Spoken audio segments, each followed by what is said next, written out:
What up? What up? Yes, What up? What indeed. up? Happy Juneteenth. Free baby. Yeah, freedom. I really like that picture that you posted today. You know, I have that same towel, that freedom towel, that Tabitha Brown Yes, collection. indeed. Yes, indeed. Good old Tabitha Brown. Yes. I said, oh, that's cute. Yes, indeed. I had to be by some water today. Yeah.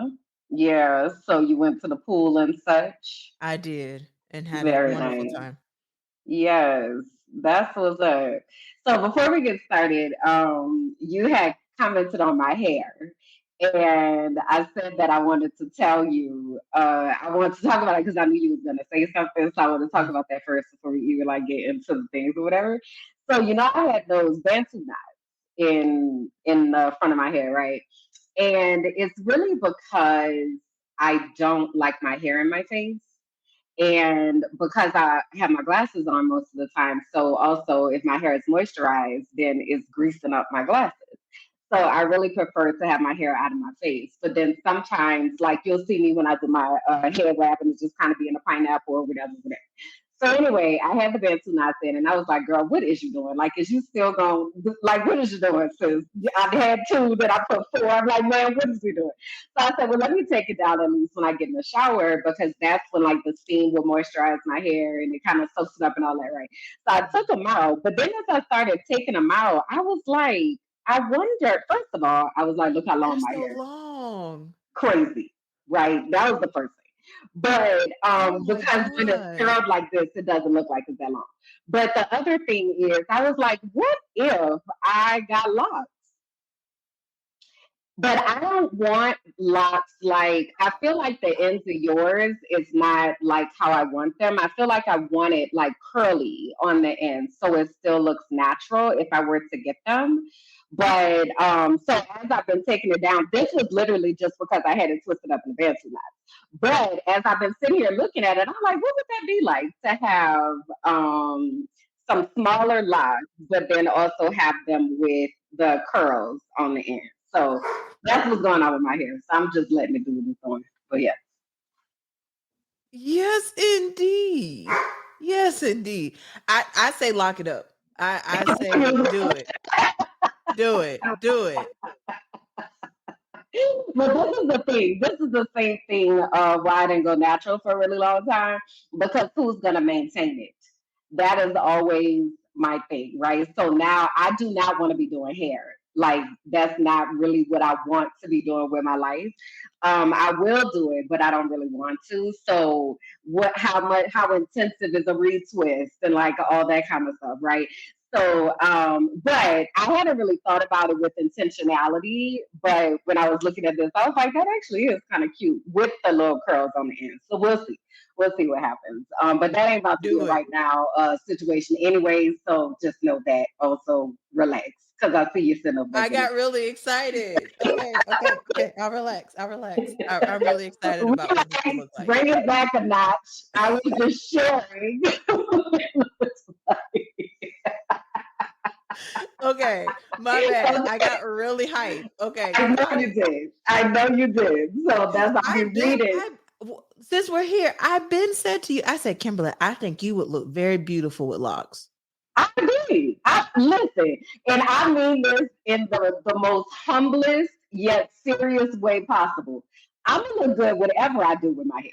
Yes, indeed. That's not ever the issue. The issue is not whether I'm gonna look good or not.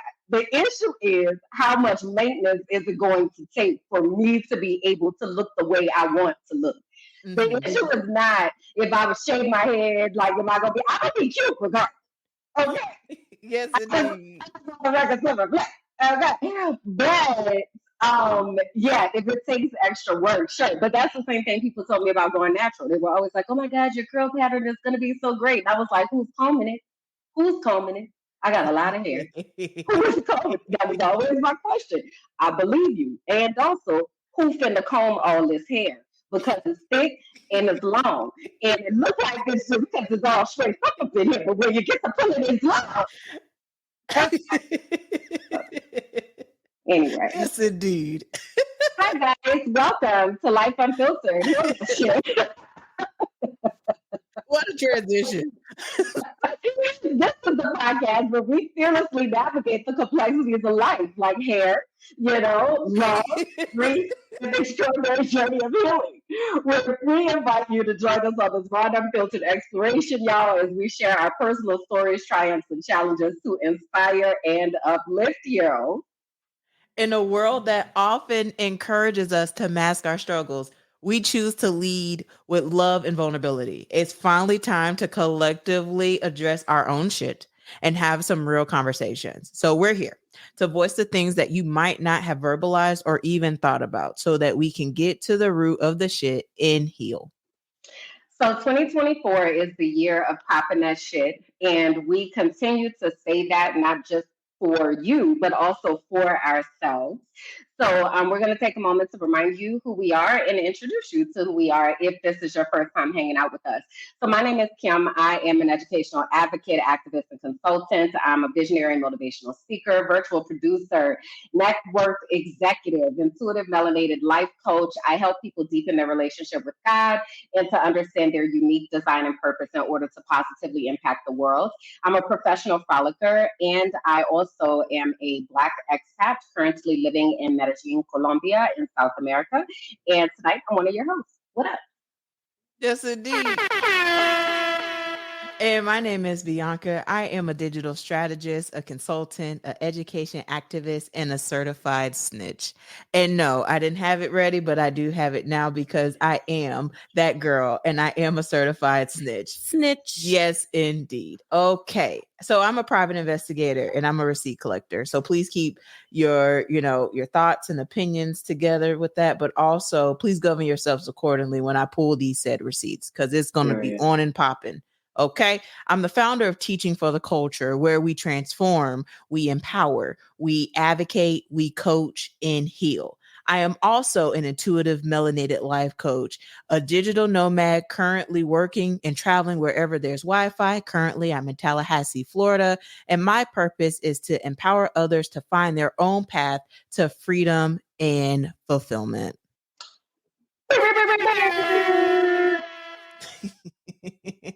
I need to upload the thing so I can have them on my side too when it's time to do some air horns. Wait, it might be in here from Columbus' birthday.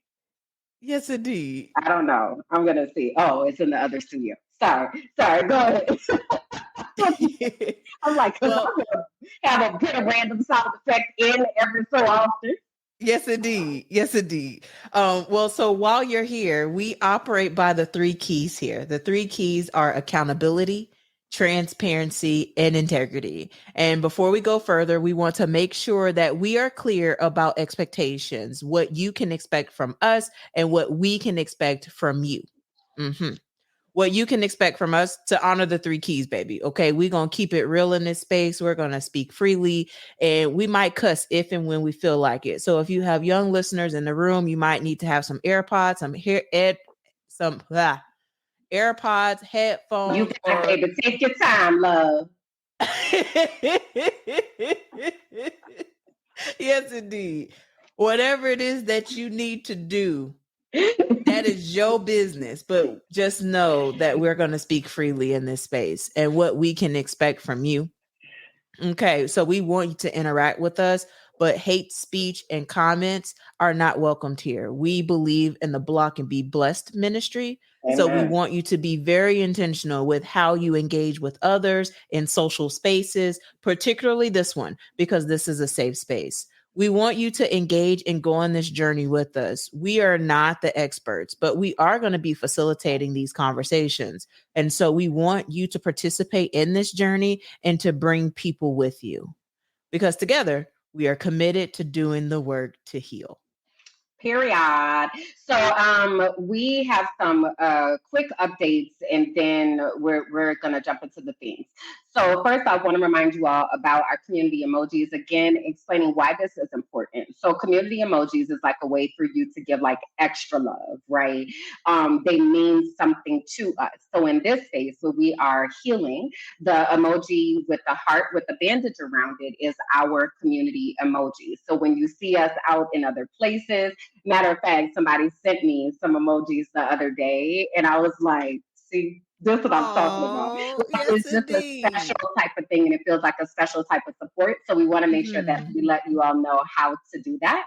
So again, our community emoji is the heart with the bandage wrapped around it. You can always put that into the chat here. That again gives us that additional love. Along with that, we also have individual emojis. So my emojis are the crayon and the sunflower. I'm on a mission to color the fuck out of this life, to take my life from a place of being in black and white to color. So that's why the crayon. And then yellow is my favorite color. I have my yellow glasses. Like yellow makes me very happy. So those are my emojis. And then Bianca, tell them about yours. Yes, indeed. So we have the teddy bear because it's teddy bear season. There's a lot of love to be received and to be given out here, baby. Love is the highest frequency, and it is teddy bear season, respectfully. And the next emoji is with the hands making the heart. Okay. This heart is so impactful.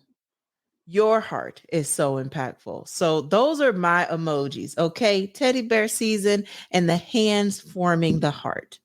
Amen. Govern Amen. yourselves accordingly. Amen. So also want to remind you all to connect with us on social media, on Instagram, TikTok, YouTube, Facebook, Patreon, Yes, all indeed. heal that shit. I'm trying to say heal that shit and Patreon at the same time. Lord have mercy. But heal that shit on all platforms. And this is one of the things that I want to talk to you about later. So I'm gonna bring it back up. But with our YouTube, if you are watching on YouTube, we really, really, really need you to like the video, to leave us comments, to share, and to subscribe to the page, and even click the notification bell. You know, if you're feeling real supportive, all right, that would be amazing. But liking, commenting, sharing, and subscribing, all of those are things that help us, right? As a matter of fact, we had to go on a subscription spree before tonight because you want to tell them why.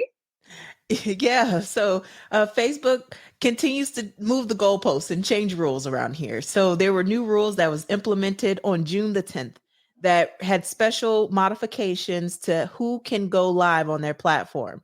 And so we did not meet the threshold because we did not have enough followers. So we are thankful for the people that took that call to action late in the midnight hour because God's going to turn it around. And here we are live on Facebook today because of y'all. So thank you. We want you to continue to like and subscribe. It does help us. It helps us to be found in an algorithm that is systemically and intentionally set up to where some of this content is not intentionally shared. So, your advocacy and your call to action and your intentional sharing of this content is going to be the most vital piece where people can hear and people have a safe space in this space that we're creating here. It is very, very important because we are together committed to doing the work to heal. There's a lot of healing that needs to happen. And I'm so glad that we are in the position to do what we can to help others heal as well. Amen. So again, govern yourselves.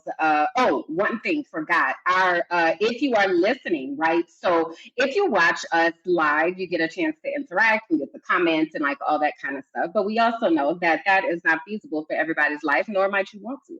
So you might be part of our audio listeners who are listening on audio platforms. So we want to remind you, or if you are looking for that, that we are over on Apple Podcasts, Spotify, iHeart Radio, the places where the podcast and the such are found. All right. Now, having said that, it's time to do our spirit check. And our spirit check we do with intentionality every show because it's important to us to hold space for where we are right now and where you might be. So if you're watching live, feel free to share in the comments. If you are watching afterwards, this is a comment that you can leave for us of how your spirit is feeling. So the categories are green. I'm absolutely wonderful. Life is great. Blue, I'm good. I don't have any complaints. Purple, I'm okay. Things could be better. And yellow, I'm not doing so well. I need support. How is your spirit feeling today? Mm. My spirit is purple. I'm okay. I'm present. I'm here and accounted for. Amen. While I have a smile on my face and I look beautiful and feel beautiful, there is so much that is happening outside of my orbit right now Mm-hmm. that I am just like, I need a break. I need a moment. I need some stillness.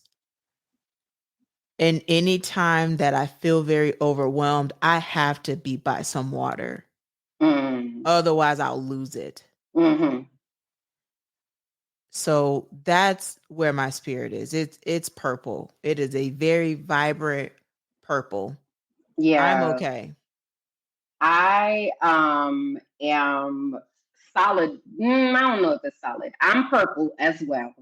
And I feel like there are these pockets of yellow that are about.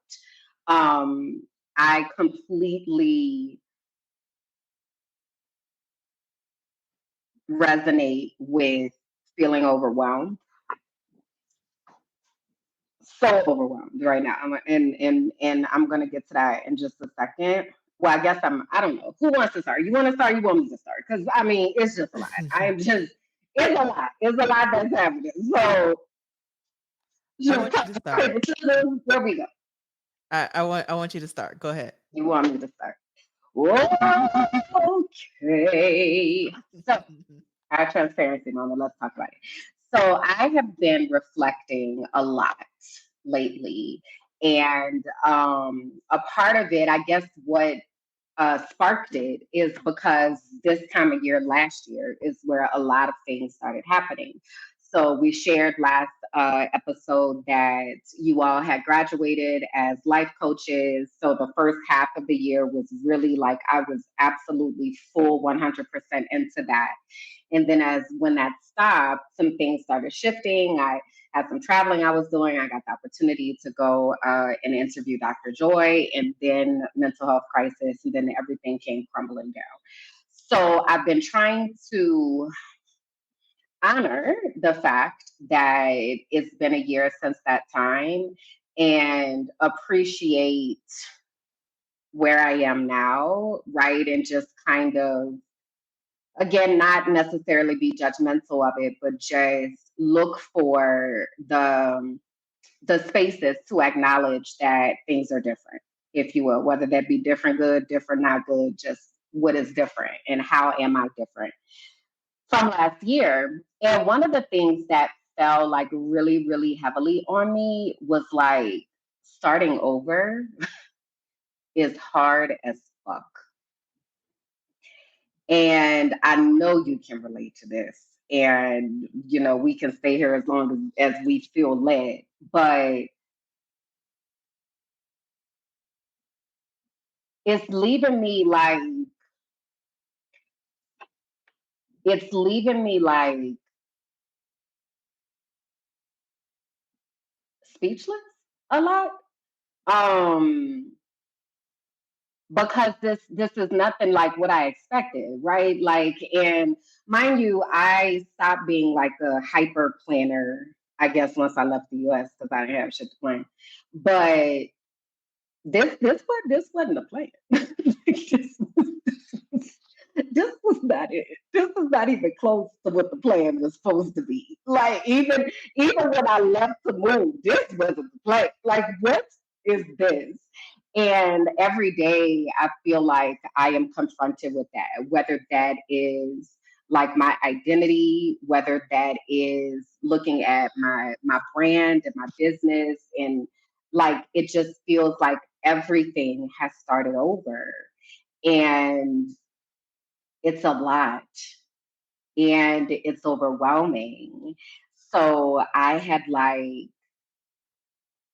I when my routine is off, I made a post today and I was like, when my routine gets thrown off, it is really, really difficult for me to get back on track. Um, I'm somebody who needs consistency. And but because I'm in this space of starting over, nothing is consistent because everything is being created like right now. So like nothing is necessarily a habit.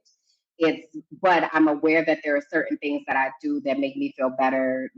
I feel better when I do these particular things. For instance, having tea in the morning, like that's something that makes me feel better, or incense, or whatever. But the other complication to that is a lot of the things that were bringing me comfort are, I don't have them anymore. So, like essential oils, I used to have every day. Well, I don't have any essential oils right now. So, okay. Incense, I don't have no incense right now. So, that's that. Like it's like everything that I was using to ground myself is expiring. So I kind of feel like I'm grasping at something. Like I need something to help me be settled and grounded. So I've been like processing that, but also at the same time reminding myself that I'm proud of myself for catching it because in my post I had said like um mental health is not a destination. Like mental health is something that we consistently work on, right? So even like with, for instance, your physical health, like you can be in tip top shape today, and then what? You got to stay in tip top shape. Like you can't just be like, all right, I made it to my goal now. Whip out the Twinkies. Like you have to. It's a daily thing, right? With the choices that you make and the way that you show up and all that kind of stuff. So I'm reminding myself of that because it's progress to catch myself before I spiral too far. That's progress. And that's something that I need to honor. So today I was able to get a little bit back on track, but it's been a lot. So I'm going to just pause right there. Mm, a couple of wonderings. And like, I'm also wondering for the people that are watching live and watching the replay, do they also feel like they're in the season of starting over? Mm, And what does that look like for them? Because I'm in a support group, and in that support group, there's a lot of common themes of people trying to rediscover who they are and mm, what brings them joy in this life. mm, And so a couple of things that I also started to think about as you were talking about it, for the things that were grounding you, such as the essential oils and incense and stuff like that. Have you been able to come up with any type of alternatives that you can use and find? well, I like have some Palo Santo or sage or like Mhm. whatever, but when it comes down to do I spend money on this or do I eat? Mhm, mhm. You understand? Yeah, So it's just yeah. kind of at that place of like, I need to make sure that I am honoring the things that I know that I have to do, even though these are some of the things that I need to be able to do that. So it's like this, it's a cycle, like it's Mm, like this mhm, vicious cycle that I feel like I can't really break out of. So yeah. mm.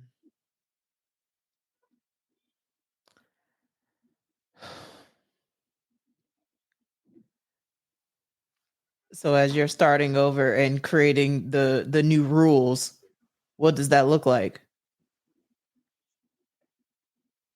I'm out here. I don't know. I'm trying to figure it out. I don't know. You know, there are things that I know that I have to do, right?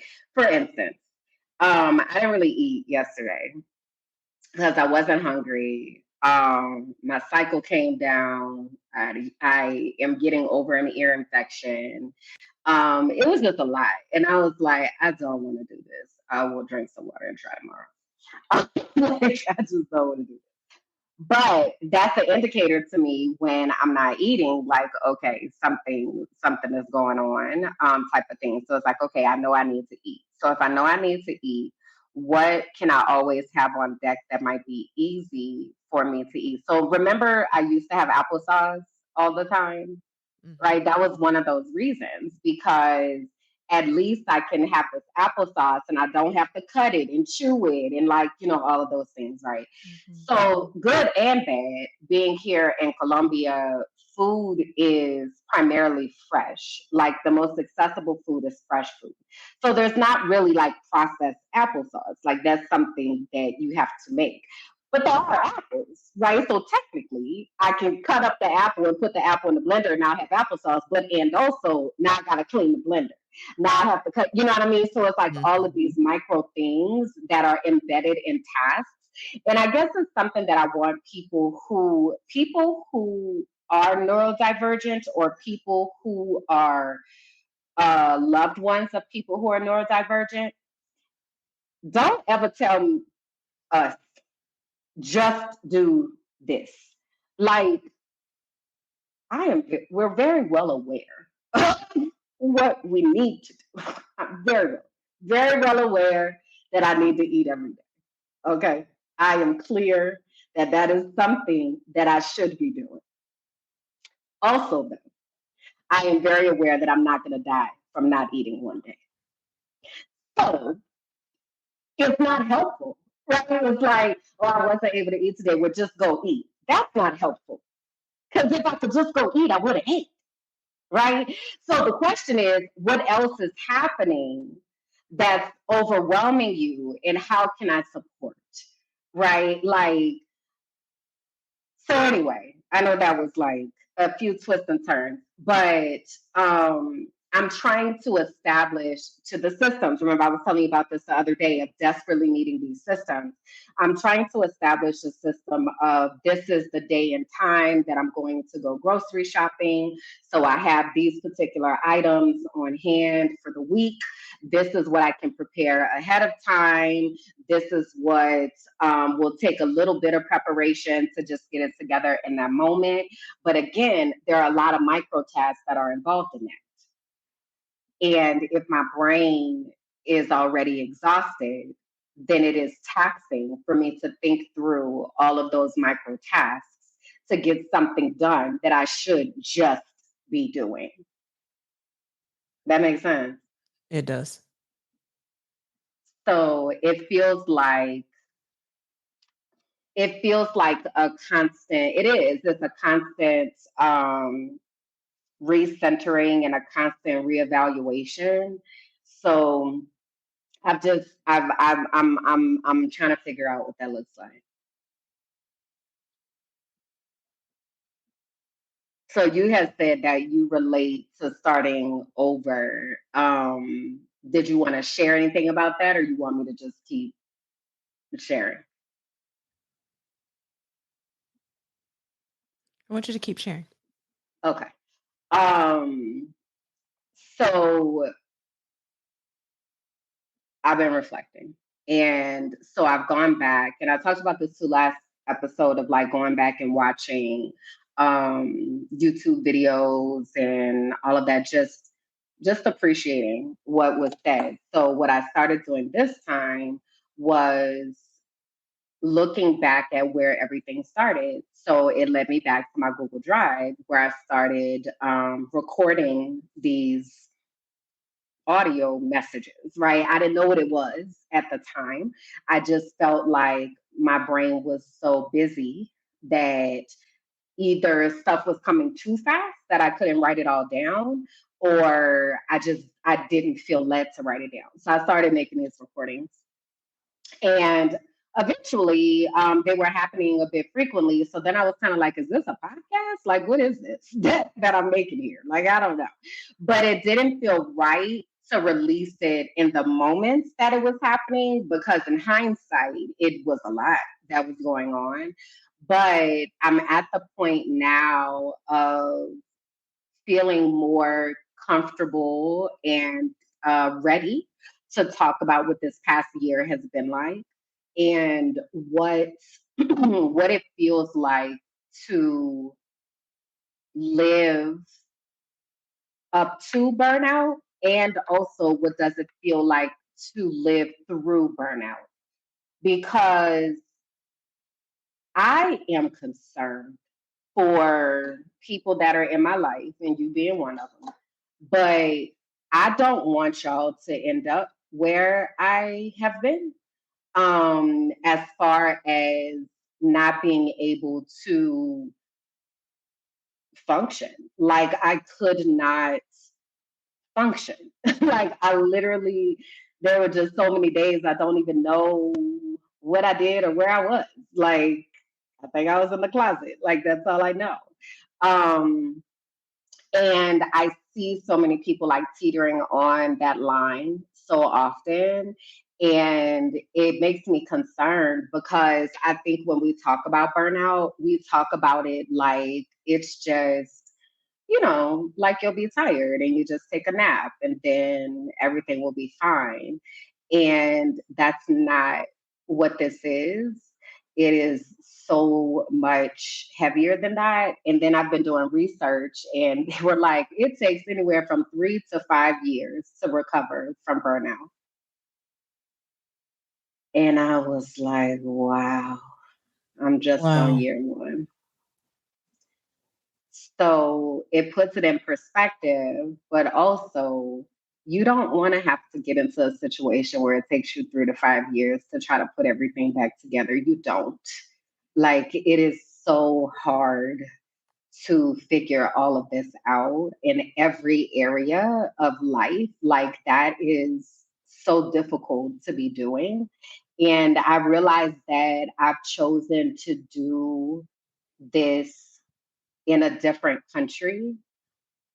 And because of that, in many ways, I've chosen for certain people to not be a part of it because they chose to act like phones don't work, or whatever. But it's a very lonely process. It's very lonely because a lot of times, even when I was going back and listening to the podcast, I didn't know what was happening to me. I had no idea what was happening. I was just like, I feel the first podcast episode I made, and let me put the link into the chat just for intentionality for y'all who are watching. But the first podcast episode I made, the name of it is Both and in the episode, I was talking about how I was so excited to go to Miami to interview Dr. Joy. And I was like, and I am also stressed the fuck out. I was like, I am so tired and exhausted and emotional. And I didn't know what was happening to me. So now I know, of course, in hindsight. So then I'm like, talking to people and wanting to share, like, these are the signs, this is what happens when you feel like you're approaching burnout, or this is how this feels. Don't ignore those signs. You're not crazy, even though people may not be rallying around you. Because something that I think is so interesting, I know I feel like this is one big run on paragraph, but also it's been a lot. um the level of compassion that we give people for medical emergencies versus the level of compassion that we give people for life and mental health and emotional emergencies it breaks my heart. Because for me to say, like, there's a lot of things I want to say, but this one thing I'm gonna say, I am, let me rephrase, I could have not been here. And I think that when I say that, people think I'm kidding. And the reason I say people think I'm kidding is because if you understand that I'm saying that I could have not been here, it seems like there would be, and I'm not, of course, not talking about you, but it seems like there would be intentionality in issue. Because I don't, what do you need? Like, can I help? Right? As opposed to, she looks fine to me. even though I am one of those people who is very much like, hey, I'm not okay. Hey, hey. And I've gotten that way because the people in my life have been like, you need to say something when you're not okay. But then it's like, okay, so then I say something, I say that I'm not okay, and then radio silence. So now what? You know? So it's been a lot. Like, and because of that, I feel like I can't be the only person who feels this way.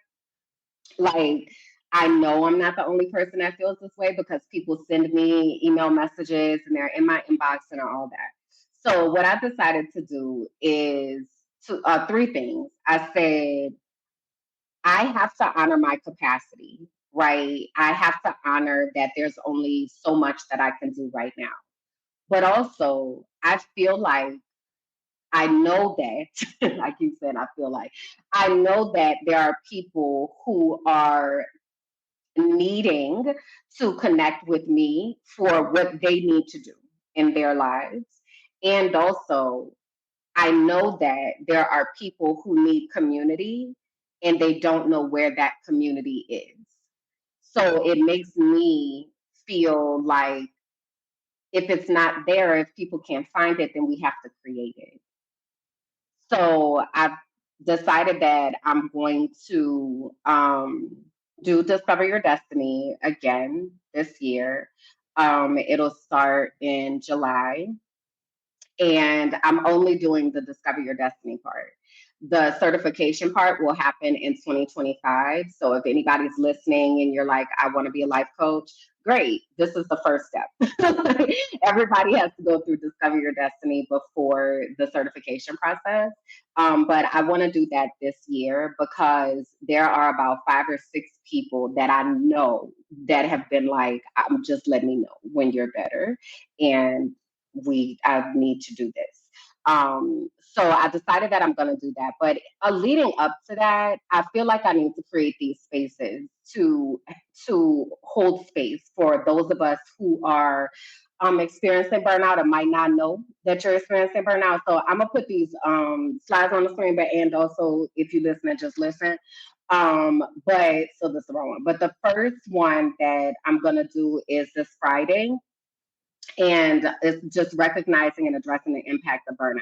I really want to have a conversation with us about what this means and what this feels like. And I want people to be able to ask questions because when do you really get to talk to somebody who has experienced burnout and really hear what that has been like for them? I know I haven't. So I think that that is an important space to hold, but also it's gonna allow us to hear what other things might be popping up. Because like the intersection of being Black in America, neurodivergence, um, capitalism, um, corporate America, the intersection of all of those things creates this being Black, like, I don't know if I said that, but being Black or quote unquote othered, all of those things coming together creates this recipe where you have probably experienced these types of experiences and traumas that have happened. And sometimes we think that we're crazy because we haven't had a chance to talk to somebody else who understands. So, for instance, when I was in Pennsylvania and I was going through everything there and I was trying to process what was happening, I was saying to myself the whole time, like, I don't I don't understand. Like I'm just trying to do what's right. Like I don't understand what's happening. And it wasn't until I got in a room with a whole bunch of other Black educators and they were like, sis, you're not crazy. You're not. Like you are seeing what you're seeing, you're feeling what you're feeling, you're experiencing what you're experiencing. So Friday night, this Friday, June was at the 21st, we're going to meet on Zoom and talk about that. And I'm going to put the link into the chat so that you all can register if you want to do that. And then we'll put the link in the description as well. It also went out in my email list. So if you're on my email list, then you also have this information there. And then the second thing that I want to hold space for is people that want to move abroad, because there are so many people that message me and they're like, oh my gosh, Kimberly, like I've seen what you've done. I want to do this. Like, how do I do this? Blah, blah, blah, blah, blah. It's not a simple answer. Like, they'll be like, oh, where do you recommend I go? That is dependent on so many things. Like, that depends. Just like we were talking earlier, you were like, you need water, right? I like water too, but water for me can be rain, right? Water for you is more like water that you can get into. Is that correct? Mm-hmm. That's correct. Yeah, yeah. So, for instance, Medellin is somewhere there's not a beach anywhere around, and I'm totally fine with that because I don't like sand. I hate it. I don't want to go to the beach. So, you remember when we were in Cartagena and I was like, huh, eat on the beach? Okay, girl, let's go watch the sunset. Okay, so you done? All right, let's go. Like, oh, I've never liked the beach, right? So you have to like understand like the different nuances of where the place is to go and all that kind of stuff. So in my attempt to help a bunch of people at one time, I'm going to hold this space on Sunday, June 23rd at 3 p.m. These times are in Central Time, y'all. So 3 p.m. Central for this and 5:30 Central for the burnout thing. But I'm going to hold this space for everybody who got questions about where you want to go and how you need to get there and what you need to be doing and all of that. And also because I want to, this last thing I'm going to say, I feel like I'm on the rant, but maybe I am, but I don't know. I don't know if y'all been watching the news because I don't really watch the news like that. But hey, the U.S. is in trouble, girl. She in trouble. So I hope y'all got a plan about what's happening because today I just saw that they passed a law in Louisiana, where I'm from, that says that the Ten Commandments got to be displayed in every single classroom in the state of Louisiana.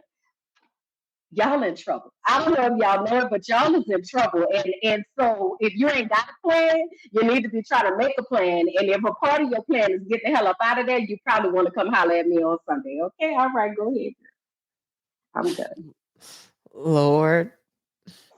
Well, I hope the listeners govern themselves accordingly to those announcements because I'm excited for what you will be doing. And yeah, I've intentionally chosen not to engage with the media, and I've been very intentional with my social media usage and what I'm consuming. And so I Mm, had no idea about the mm. Louisiana Ten Commandments situation, but I am sure that this type of rhetoric and this type of thing will continue to go. But I, okay, it's a lot happening, particularly in education spaces, and that is very, very sad.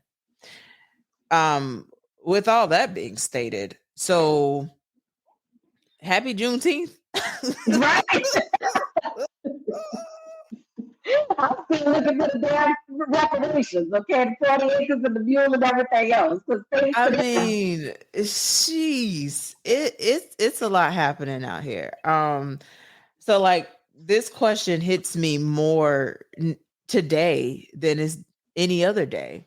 I ask often people, what does Mm, freedom and fulfillment look like for them? mm, And I've mm. now added another word in my question, and now Okay. I've added joy. So now Mm, I ask, what does freedom, fulfillment, and joy look like to you? And mm, so a part of this, I want to know from you. I also mm. put it in the chat. So for those that are watching or that will watch later, or even the listening audience, you can send this in. I'm curious to know, what does freedom and fulfillment and joy look like for you?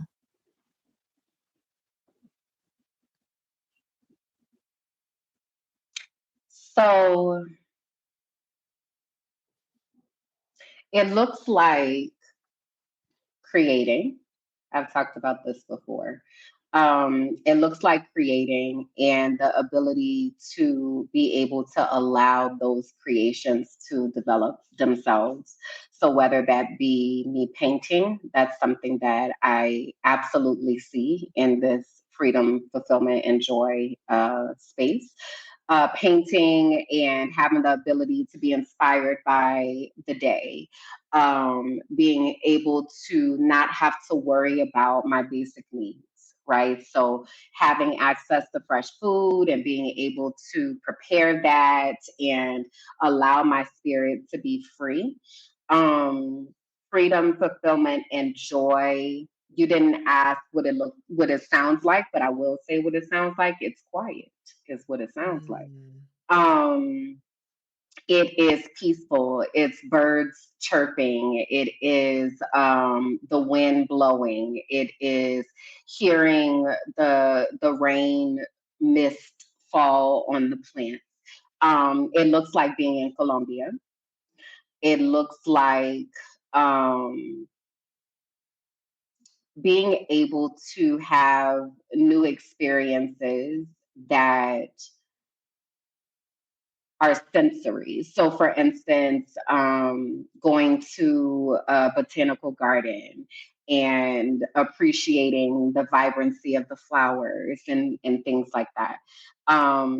Freedom, fulfillment, and joy looks like empowering other people to be the best versions of themselves and giving my all to that, and then I'm about to go do these other things that I just listed. Like I feel like those are the two spaces that I'm living in. I told somebody the other day I have been turning into this hotel hippie for a while because I see myself doing yoga and stretching and meditating and gardening and growing my own food and writing and listening to music and dancing and just having a very, very relaxed life that gives me the ability to put out the things that God wants me to put out into the world. So that's what it looks like to me. Mm. I Yeah. love What's your that. answer? I love that. Thank you. So, freedom for me, starting with being financially free, Mm-hmm. being where I'm able to make sure that all of my basic needs are met, but also some of the things that are not a basic need, but things that I desire. Mm-hmm. Freedom for me is being able to unapologetically show up to spaces and being like, this is me. Mm-hmm. This is how Mm-hmm. I'm going to show up. And Mm-hmm. if you are ready to receive, great. And if you're not, then I also know how to pivot and keep it moving accordingly. Freedom for me is expanding my connection and relationship with God. Mm-hmm. What is bringing me fulfillment is like this space that we're creating here and the things that we've been working on behind the scenes that no one knows about. Yeah. Fulfillment are the emails that I receive of just saying thank you for advocating for me, thank you for looking out for me. Fulfillment is being there for my family in this vital time that we're in. Fulfillment is me being able to wake up and making the decision on what I want to do today and Mm-hmm. move accordingly, just like Mm-hmm. joy, being able to love and freely, Mm-hmm. sexual liberation, and being able to Period. explore openly and to fulfill all those desires that you have in a safe space with no judgment. Mm-hmm. Mm-hmm. Joy is being able to make a decision that if I'm not in alignment with something, that I can move forward and reduce the heartbreak that is associated with it Yeah. because of the the, the tools and the skills that I've been empowered with.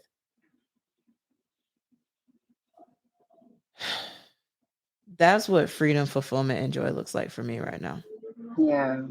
I love that you added joy to that. You know, for me, that's been something for a while now of, I don't want to do things that don't bring me joy. And I think it is a constant, we should check in on that, because it does change. It changes in different seasons.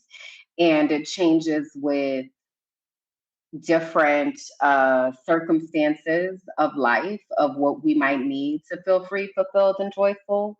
Um, I think it's an important question to ask and to take the time to sit down and reflect about.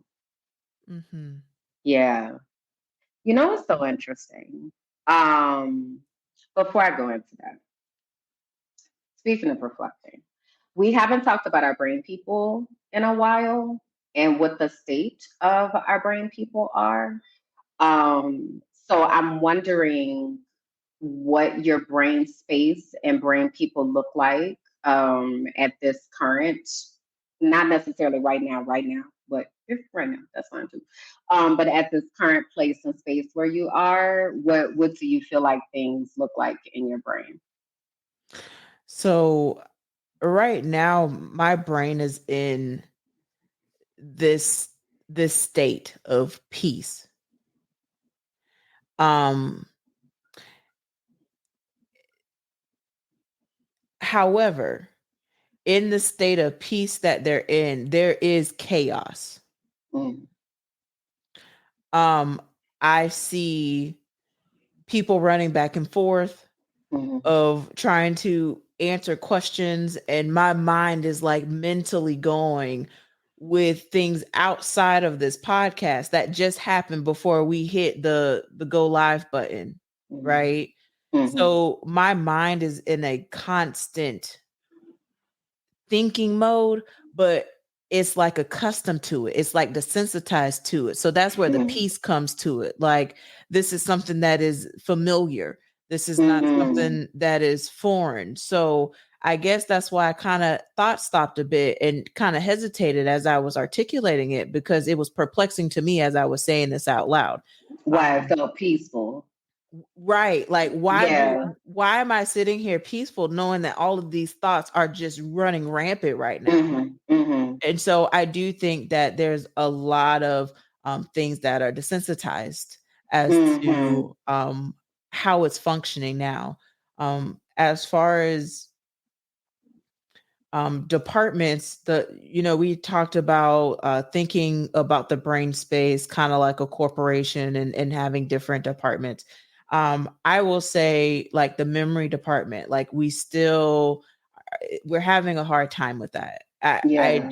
I want to continue to just say I'm attributing to me having to have open heart surgery, because after that, things shifted for me. So I don't know, but what I do know is that I'm having a very hard time recalling certain things, and that's why these receipts are more important to me than Yes. ever.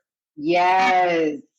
I just said the same thing the other day. I was like, oh my God, I can't remember something. I don't remember what it was. And I was like, this is why. This is why I document things. This is why. Yeah. How long ago was the surgery? 2 years ago, Hmm. my anniversary is actually tomorrow. What are your thoughts on that? Mm.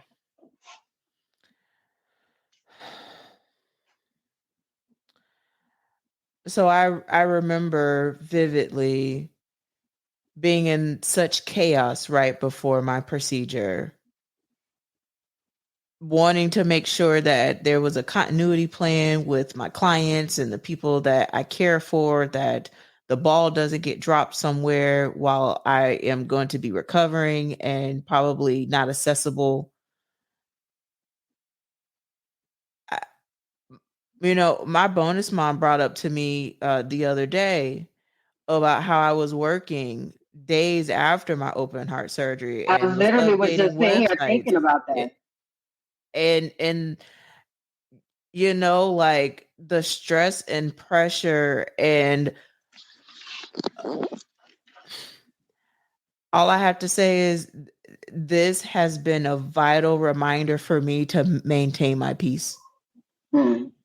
and to choose peace over everything, and to go my own pace, because I literally almost died because I was running this rat race of capitalism and being a black woman in America. You working in tech, the goalpost moves every time something comes out.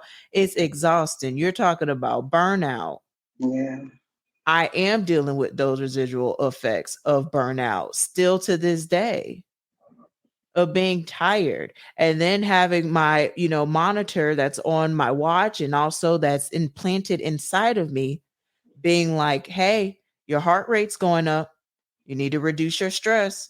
So even things that would stress me out, that would get me upset, I have to choose peace in that. I can't have my heart rate go up again. I'm going to end up back in the hospital. Been there, done that. So when you're saying choosing peace, what does that look like? Like, what is that process? Ooh, I'm glad that you said that because I prepared a whole article Oh, that talks about this. It is actually going to be released tomorrow by the okay. Watermark, and it's titled "Peace Over Everything." It so some easy things that I feel like I've been able to do. One, don't take anything personally. I'm just letting people be people. I'm not trying to argue. I'm not trying to go back and forth. I'm not trying to prove if you're right, wrong, Mm, indifferent. I'm just mm, saying, okay. mm-hmm. Like maybe about a week ago, I was having a conversation with someone that I care about, and they had said something to me that just really was like, I don't understand what the root of this is. But what I don't have the space for is I asked you if you want to unpack it, and you sent me a 6-minute audio. So if we're not going to have a transparent conversation and unpack and talk about this, then What is okay, we doing? What you is we got it. doing? You got it. Okay. People in alignment, you want to be close to me, you want to have time with me, and you're not being consistent with the way that you showing up in that. I don't have the space or energy or time with that. You know what I mean? Like firm on boundaries, baby. Firm on boundaries.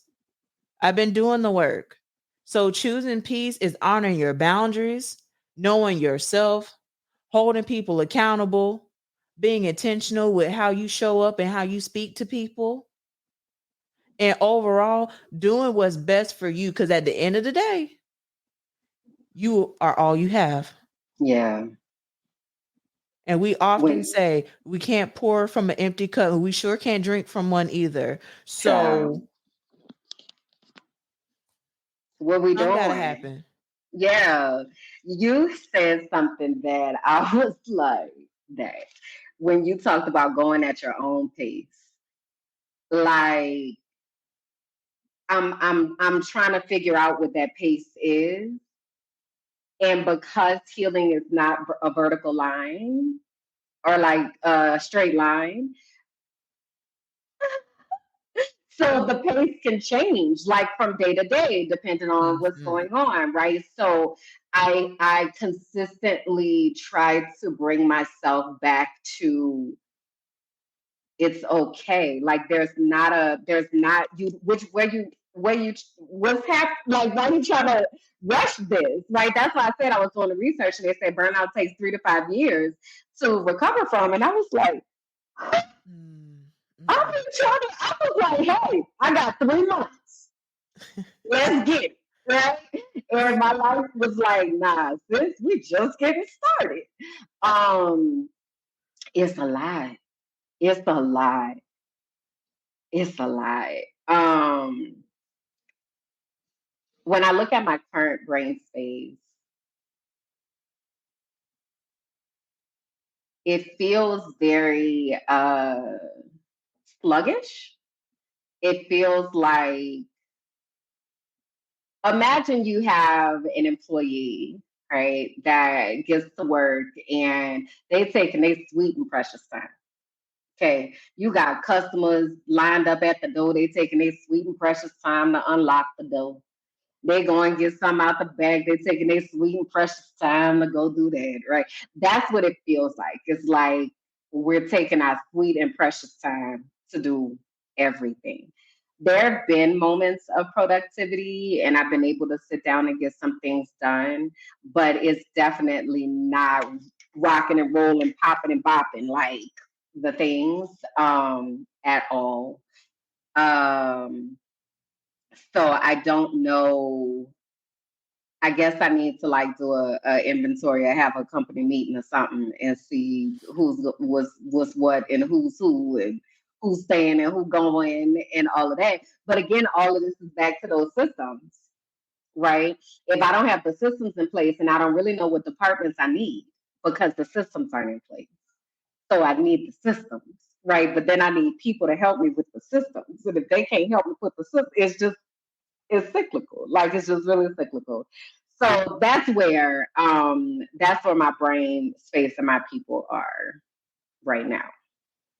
And what I desire for you to do is for the people that are maybe just joining in for the first time, share with them your concept of brain people so that they are aware of what you are describing. Yeah. So you kind of mentioned it a little bit when you were explaining, but basically just the perfect time. Inside Out 2 is out right now, and I want to go see it, but they don't have it with subtitles here. They only have it dubbed, so I'm gonna have to go see it in Spanish. So then that means I'm gonna have to like really, really, really be paying attention. But also, it's a kids movie, so it shouldn't be too complex. But also, I don't really know that much Spanish. But anyway, Inside Out 2 is out now. And the reason I bring that up is because it's kind of the easiest way to explain brain people and brain Mhm. space. So with Inside Out, you'll see like the different people. There's joy and sadness and disgust and anger and rage. And I hear anxiety is joining into as well as worry and whatever.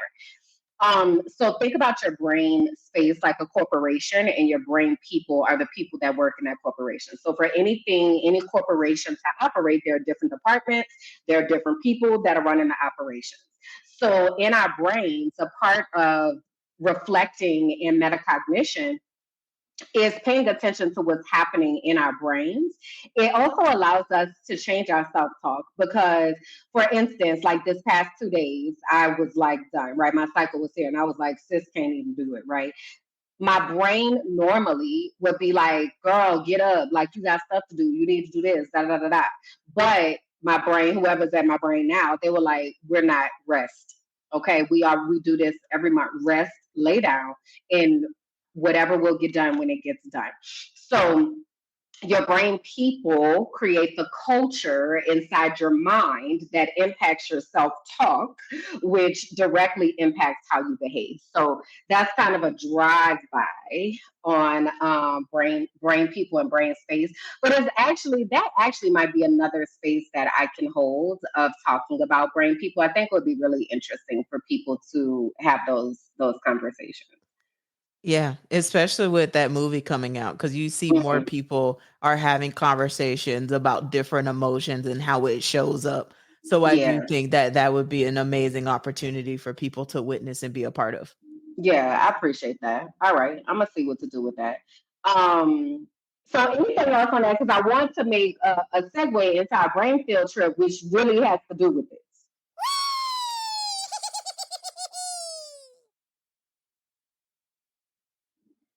So what I want to talk about is two things: this concept of emotional integrity, and I also want to talk about our relationship with words. So I want to start with emotional integrity. And I'm just going to ask you, I know you've heard me use this word before, but that concept, what does that sound like to you? Or how do those words land on you? Emotional integrity. It means to me, and how I receive it, is that you are in a space where you are very vulnerable, and that there is some type of expectation, that there is integrity, meaning that honoring that emotional state and being. So that is holding space, that is keeping things private if it warrants that type of level of secrecy. It is honoring someone's emotions when they are saying something that needs to be honored and to hold. That's what I get when I hear emotional integrity. Yeah, thank you for that. And also, um, I heard you say doing this for someone else. And for me, the space that I've been in with emotional integrity is about doing it for me. Because we just like this is something you hear me talk about all the time. It's like how people will ask me how you doing, right? And then I'd be like, I never know how to respond to that. Like, I don't do are you asking me for real, or are you just looking for me to say good so we can move on to the next thing? Like, why are you, what and also what are you going to do with this information when you ask me how I'm doing? Like, are we going to have a conversation about this? Are you going to empathize with me, or are you just collecting data? Like, what is we doing with this, right? So I consistently tell myself that I want to be emotionally integrous, meaning that when I ask myself how I'm doing, that I'm actually honest about that. And when other people ask me how I'm doing, that I'm actually honest about that, regardless of whether they're ready to hold space for it or not. I want to be emotionally integrous. I want to make sure that when I am communicating, that I am communicating from an honest place. Because if I say that I'm fine and I'm not fine, that is a lie, is it not? So, like, but people do that all the time. And I don't be understanding. And I know that we have to like corporate America, life, the world, because it's not just an American problem, it's a global issue. Life, capitalism, society, people not giving a fuck about other people. We are trained to not give integrous answers. I don't know why that's okay. Like I'm real confusion, like about why that's okay Mhm. for us to just lie and it's fine, it's accepted. And I'm sitting there looking and I'm like, but you're not fine. I can see it because I can feel the energy. I know you, like I can see it. So you're telling me that you're fine, but I'm looking at you and I can see that you're not fine. What am I supposed to do with this information?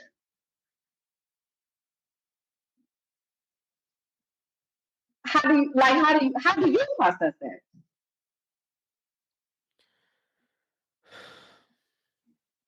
I glitch. Um and so I have a moment where I don't know how to respond. Like if I see someone and I see that they're not doing well and I'm checking in on the spirit and they say that all is well, then my body glitches cuz I'm being presented something and hearing something else and there causes a conflict for me.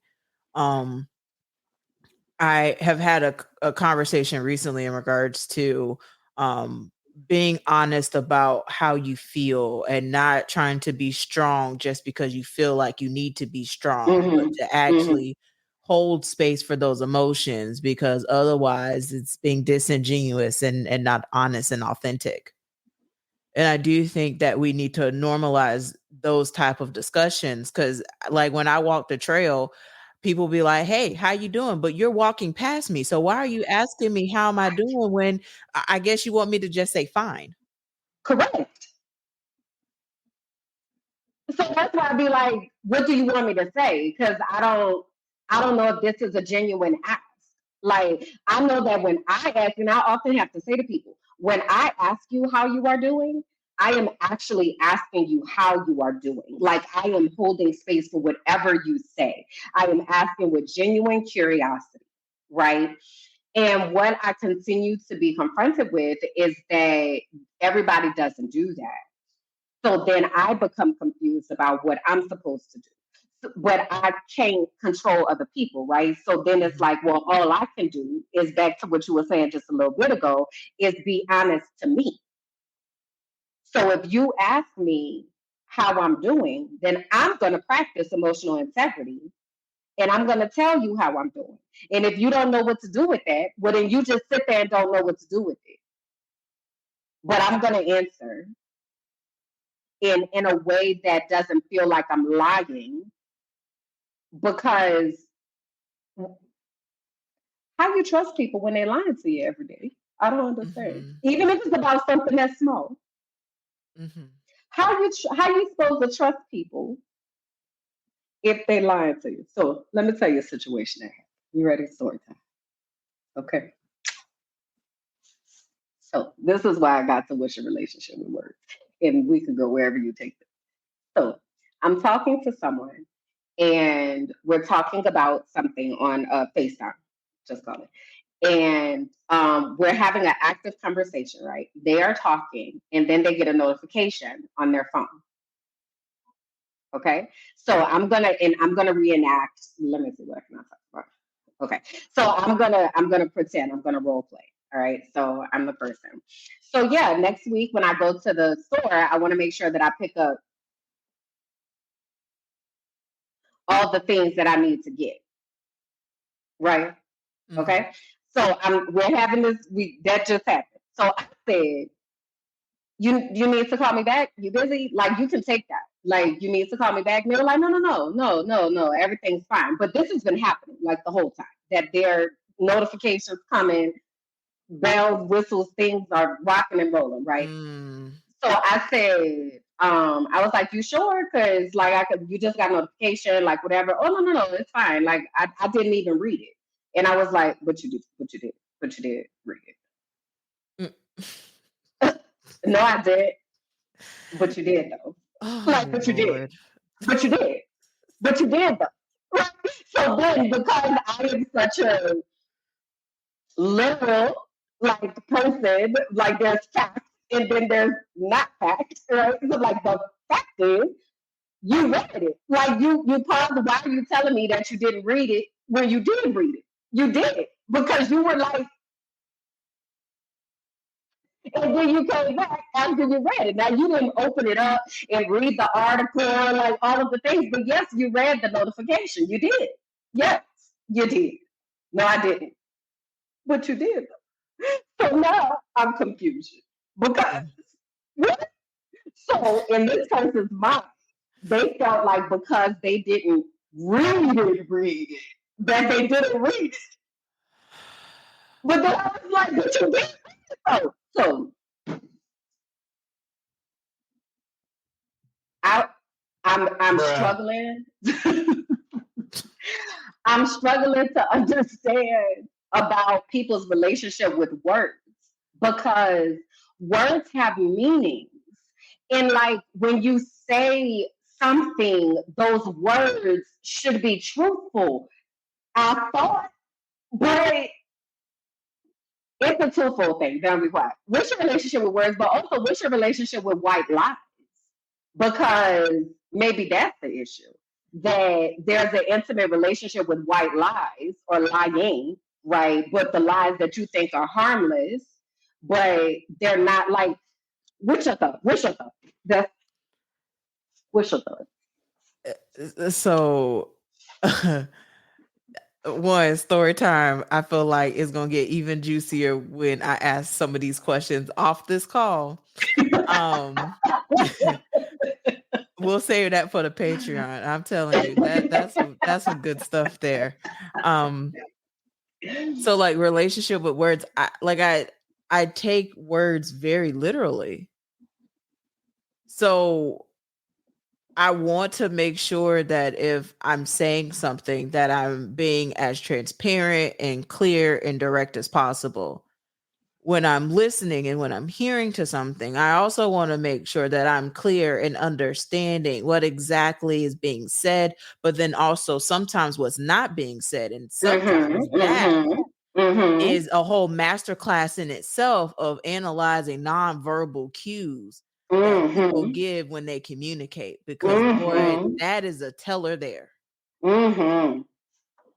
So that's my relationship with words. I'm taking you at what you say, and you hope I don't have a receipt, because I'm gonna keep a receipt every time, at least, because people lie, receipts don't. Come on. But this the thing though, Bianca. This what I'm not understanding is why people be lying. Like I don't, and I know that's not something we can unpack, right, and figure out and like all that, right? That's the case where you say I can't tell you a lie is lie. They just lie. Like I don't know. I get it, but also I was looking at you like so. Then it feels like I gaslight me now. Like now and that elicits like an entirely different type of response because now you're doing shit to fuck with me. Because I'm looking at you. I just saw you do it. What are you talking about you didn't do it? What do you mean?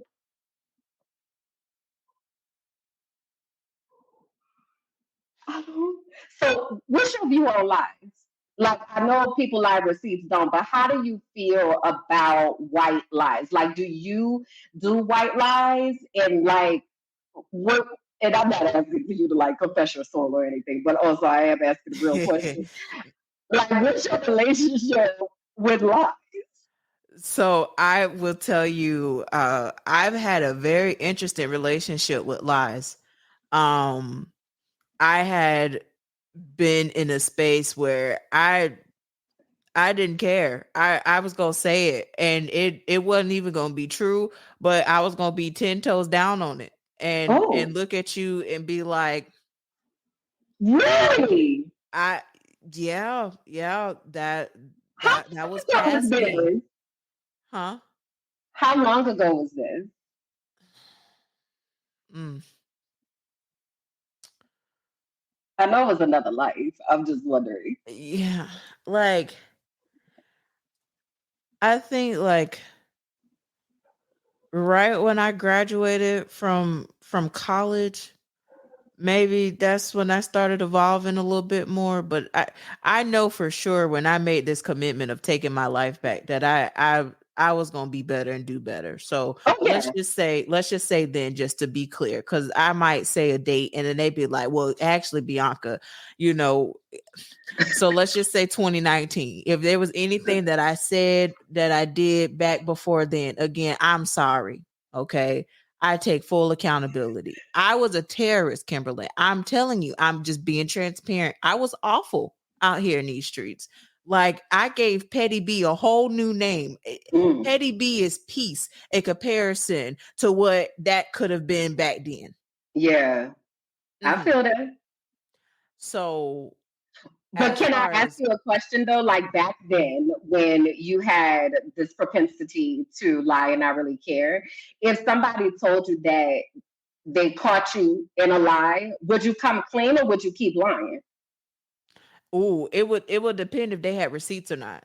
Ah, So if I was caught, then I'd yeah. be like, yeah, Okay. you got me in black and white.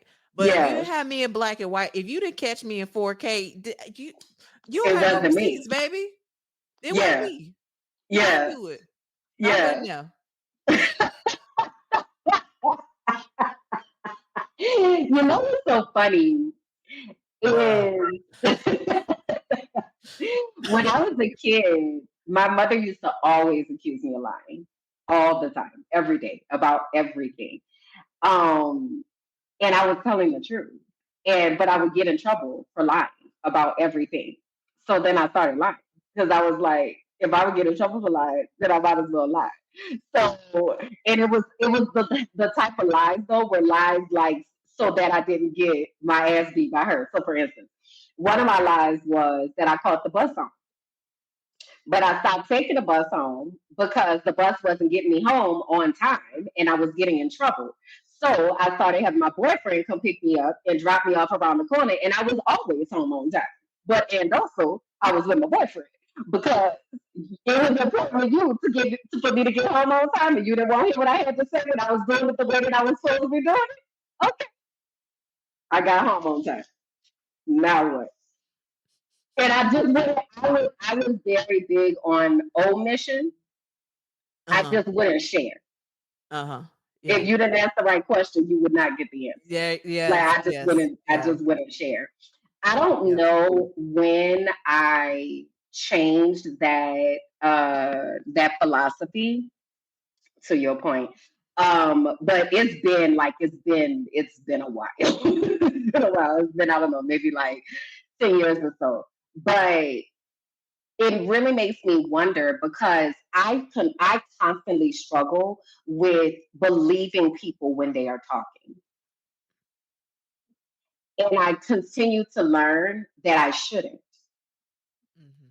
But I don't know how to rectify that without it feeling icky in my body. We've talked about this. Me and Kalanda have talked about this. It feels so icky in my body to be hyper skeptical about what somebody is saying and not believing people and being like, looking for something. It feels icky. Like I'm not supposed to, I guess, but I trust people. Like I trust that when you say something that you said what you meant and you meant what you said. I Mhm. understand that that's because that's what I do. I also understand that everybody ain't me. Mhm. So then I'm like, that's maybe why I need to start with people. Just be like, hi, how are you? I'm Kimberly. So nice to meet you. What's your relationship with words? Yes, indeed. Like, because I can't even trust nothing that you say from this moment forward. So we got to go. You coming off strong, baby. Yes, indeed. What's your relationship with words? Talk to me about how you think about words and how you use them. Because I feel like people that actually respect words Yeah. and people that respect the truth would be able to give an answer to that. And I feel like if you ain't got no respect for words and you just out here talking all willy nilly and saying whatever the fuck you want to say, knowing good and damn well you have no intentions on doing any damn thing that you said, well, then that's going to come out when I ask that question. Yeah. No, you don't think so? No, I think it'll be disclosed for sure. When you ask a bold question like that, it's gonna be disclosed. Yeah, and you're gonna see it definitely with the nonverbals quicker than you gonna see what they actually say. How they body position when they're talking about truth. Because anytime that you say truth or lies around people, some people start to get very uncomfortable. This is true. This is true. I've seen it. I've seen it. Yeah. So I'm kind of at this place where, I always talk about like making sure that we're using words in the same type of way and we understand that when these particular words are used or whatever. But Mhm. I feel like I need to lead with that because what I'm discovering is that when I ask for clarity because your words are not matching your actions, or I ask for clarity based on something that you said, people don't like that. That feels like an attack. Mhm. So then what is I'm supposed to do? Because I don't understand what is happening here. And back to your earlier point, choosing peace. Choosing peace for me means like you agitate in my spirit. And I just remember when I said people don't sit right in my spirit. You know what I mean? It's like it takes me to that point of just being like, I got to throw up the deuces because you're agitating my spirit over something that you think is okay. And not that I'm here to be the right police or whatever, but if you're not being honest, like I don't know how to rectify it. I don't know what to do with that. If you just lied about dumb shit. And if you just lied to me about this dumb shit, what else are you willing to lie about? Because why are you lying about this? Why? And then when I tell somebody, I feel like I'm getting wrapped up again, but I want to say this. When I tell somebody, hey, this just happened, and then you tell me that didn't happen, so you think I'm a liar. So you think I'm just making shit up just to I make shit up? Why? Because I like to fight? listen. Why do you think that I would just make something up? If I'm telling you this is what happened, this is how I experienced what happened, why do you tell me that that's not what happened? So you think I'm a liar. And if that's the case, why are we talking?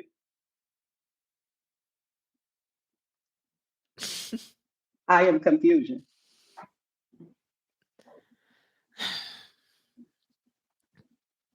What is your relationship with lies? And what is your relationship with truth? And can you normalize changing your opinion when you're presented with new information? Mm. And what is the process that you go through when that's being, because some people, they like go the fuck off and then they come around and now you want to try to say you sorry and piece it all back together, but you done bust every fucking thing up now. You can't But put shit back busted wide together. open Bust it wide open. and cannot come back. No, because the damage has been done. So, like, this is why I adopted like curiosity over judgment, because why don't you like ask more questions and stuff? Like, especially if, for instance, if you come to me and you tell me that something happened, right?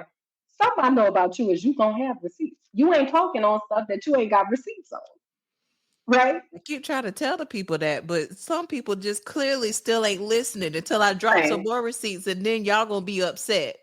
same, and that's what happens. So then you got to drop extra receipts, and now people upset because we make it snitching great again. But when I was saying what was happening, y'all was sitting here acting like I just be talking. No worries, I got receipts to back up what the hell I'm talking about. Yeah. So I just need people to have a better relationship with the truth. So the question Please. for this episode, our hard work for the week, okay, is for y'all and us and everybody that this may come across your eyes, ears, and such at any point from now into the future. For you to stop and ask yourself, what is your relationship with words? What is your relationship with lies? And what is your relationship with the truth? Y'all drop that in the comments. Okay. Yes, indeed. And Please. y'all let us know. Because we're looking for our people. Because when I tell you I can't deal with another person that's just sitting up here talking to me, saying something to just be goddamn saying it, I can't take it. And it seems like the expectation is that's what you're supposed to do. I can do it. Okay? Take me out. Get somebody else to do it. I don't like it. I don't like it. I'm over it. Anything else you want to say? I just want to just say, as we are ending this Pride Month, to just continue to love on each other and to continue to support every single person out here in the fight, because it is very hard to authentically show up sometimes. And Yeah. wearing a mask sometimes is easier than Yeah. showing your true self, which is why Yeah. this space is here. And that's why we're committed to doing the work to heal. And so there's a safe space here, and just wanting to uplift and reaffirm that as you're on your journey, because life be life and people be people in. But at the end of the day, you have people that are rooting for you and know that you can accomplish and achieve all things. Amen to that. So we'll be back, y'all, in 2 weeks, okay, with our next episode. And again, our hard work for the week is to ask ourselves about our relationship with words, with lies, and with the truth. Ask yourself that. Ask the people in your life that. I bet you find out a whole lot about some people. I bet Mm. you find out a whole lot about some people. Okay. And if they choose not to answer, that is also an answer. All right. So if y'all looking for me after this, you can find me at KimberlyJackson.com. You can also find me at Minding My Black Ass Business.